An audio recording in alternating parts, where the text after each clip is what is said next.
অনেক দিন আগের একটি ঘটনা। মরুভূমির মাঝখানে রামু ও তার পরিবার বাস করত।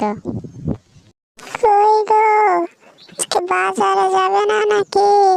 ঘরে তো চাল ডাল কিছুই নেই। যাইতেছি গো বাজারে। তারপর রামু বাজারের পথে রওনা দিয়েছে। মরুভূমির মাঝখান দিয়ে রোদের কারণে গাছপালা শুকিয়ে কাঠ হয়ে গেছে।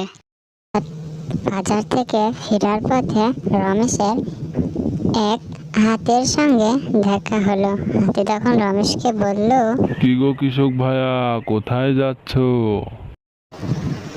রমেশ তখন বলল, এই তো ভাইয়া, বাজার থেকে বাড়ি ফিরছিলাম। রমেশ তখন হাতিকে তার সঙ্গে বাড়ি নিয়ে গেল। রমেশ তখন বেজায় খুশি। কই শুনছো? এই দেখো আমার সাথে কে এসেছে। বন্ধুরা, রমেশের বউ তো বেজায় খুশি।